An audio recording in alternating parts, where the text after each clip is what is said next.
Bonjour à tous, bienvenue dans le Mag Essonne. Aujourd'hui, nous allons nous intéresser à la ferme des Frères d'Armes. Elle est située à Saint-Escobie, au hameau de Guillerville.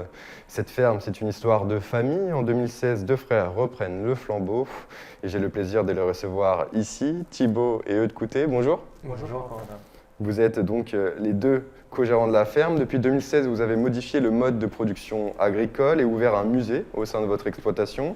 On va en reparler, mais tout d'abord, je voudrais qu'on parle ensemble du réseau Bienvenue à la ferme, qui vous a choisi pour être les ambassadeurs du réseau en Essonne. Ce réseau, pourquoi c'est important pour vous et qu'est-ce que c'est concrètement? Alors bonjour Quentin. Le réseau Bienvenue à la ferme, c'est un réseau qui rassemble tous les agriculteurs qui font de la diversification au sein de leur ferme. Alors c'est un réseau qui rassemble aussi bien des agriculteurs biologiques, des conventionnels, des personnes qui font des farines, de l'huile, de la viande.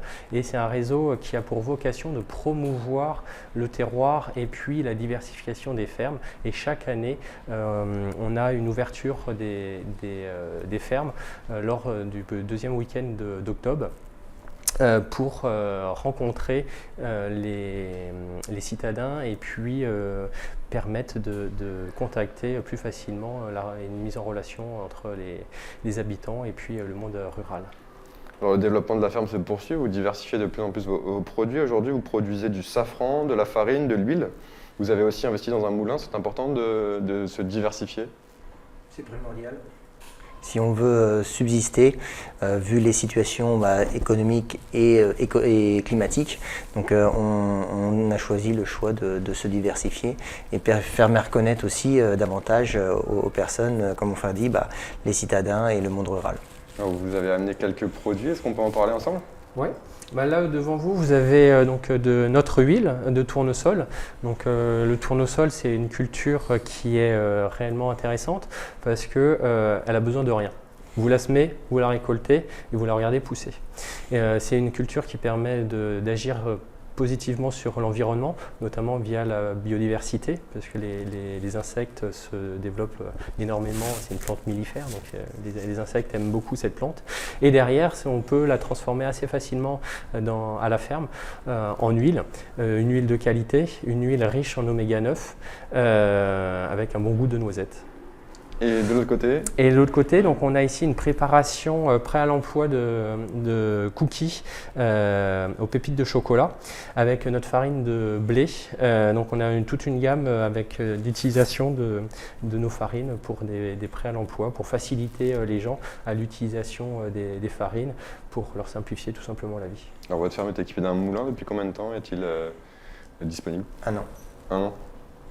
Et en plus de l'huile de tournesol et les côtés cookies, nous avons fait donc du safran depuis 3 ans. Donc là, on est sur notre 3e récolte. Et on a nos produits phares du sel de Guérande au safran, qui fait que ça donne un goût vraiment succinct et vraiment optimisé au niveau de la viande, au niveau du poisson, au niveau des pâtes, du riz, de la clientèle qui l'utilise. Et vraiment un goût safrané et qui donne aux pupilles quelque chose de vraiment intéressant. Alors des très beaux produits essonniens. En plus des papilles, vous souhaitez également nourrir les esprits. Votre exploitation contient un musée sur les figures locales du Sud-Essonne. Pour quelle raison est-ce que vous avez eu envie de vous engager dans le devoir de mémoire? Alors pourquoi on s'est engagé dans le devoir de mémoire? Parce que tout simplement, dans notre vision de l'agriculture, il faut qu'on soit un lieu de vie à la ferme. Il faut qu'on puisse accéder facilement à la ferme et avoir une volonté de s'ouvrir, ce qui aujourd'hui fait un peu défaut au niveau du monde rural.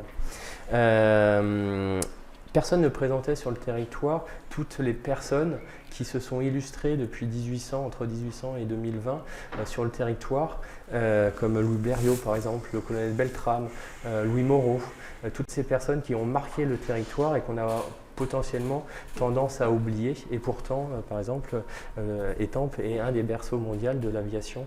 Le premier vol entre 2 villes au monde, c'est Étampes-Parthenay. Donc c'est des éléments qui ont marqué le territoire, qui ont été marqueurs du territoire, et ça a été permis grâce au monde rural. Parce que si Blériot a choisi Étampes, c'est parce que c'était un champ, parce qu'il y avait un champ de luzerne et qu'il y avait ça faisait partie du monde rural.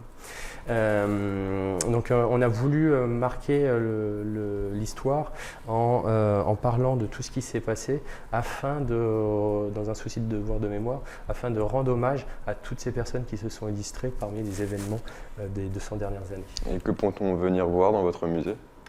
Pardon? Que peut-on venir voir dans votre musée? Alors, on peut venir voir pas mal de choses différentes, ça c'est clair, mais surtout pour accentuer l'effet du devoir de mémoire, étant réserviste militaire depuis 10 ans auprès du gouvernement militaire de Paris, l'esprit de mémoire a été incité aussi dans cette façon de travailler et de pouvoir faire connaître et de créer des passerelles entre le milieu militaire et le milieu civil, et surtout aux jeunes générations.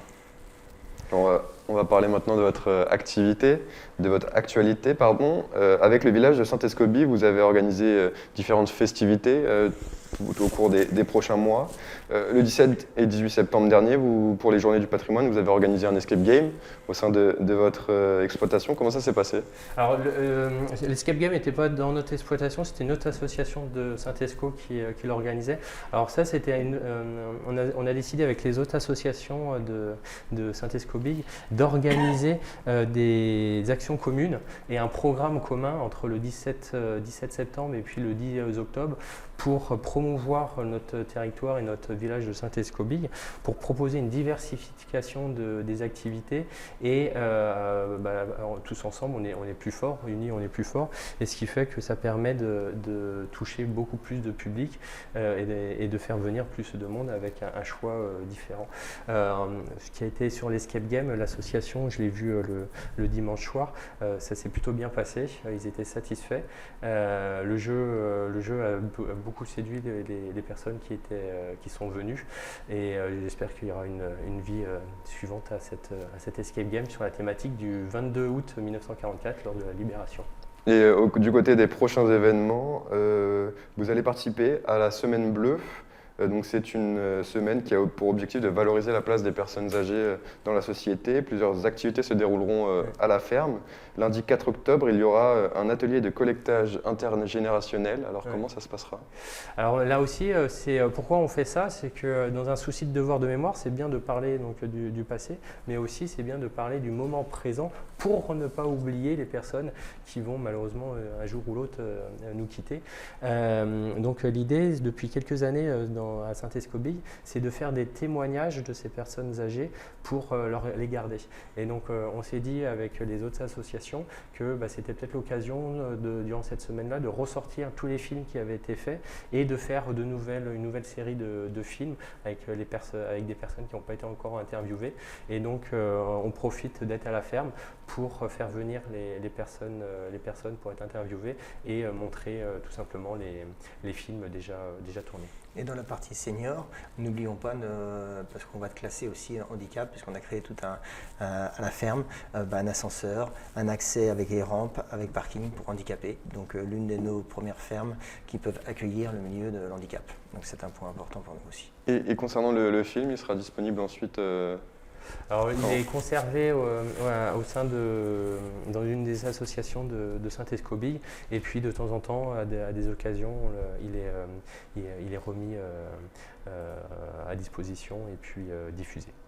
Enfin, les 9 et 10 octobre, 2 journées portes ouvertes seront organisées à la ferme des Frères d'Armes pour la balade du goût. Alors c'est quoi cette balade du goût? Alors balade du goût, donc c'est organisé par le réseau Bienvenue à la ferme. Donc une fois par an, les fermes participantes ouvrent leurs portes pour expliquer ce que c'est leur métier, pour expliquer ce que c'est leur savoir-faire et expliquer comment ils travaillent. Donc c'est vraiment un but de promotion du territoire. Et puis dans notre sens, on a essayé d'ouvrir notre ferme à d'autres horizons. Donc notamment, on propose des cours de pâtisserie, on propose un spectacle sur la thématique Smile avec Isabelle Olivier, qui est une harpiste locale et internationale. On propose, avec une association de Pithiviers, une présence de trains à vapeur. Il y aura un marché du terroir, un espace bien-être pour pouvoir dire le monde rural, ce n'est pas que de la boue et puis de la pollution, c'est tout un univers et tout un monde qui s'ouvre à vous et qui s'offre à vous. Venez nous découvrir, venez nous voir. Vous découvrirez notamment le sorgho, qui est une plante aussi comme le tournesol, d'un point de vue environnemental fantastique. Rendez-vous donc le 9 et 10 octobre prochain. Merci à tous les deux d'avoir été merci Corentin. Avec nous sur Radio Sensation, et vous pouvez retrouver cette émission en podcast audio et vidéo sur notre site ou sur notre application Radio Sensation.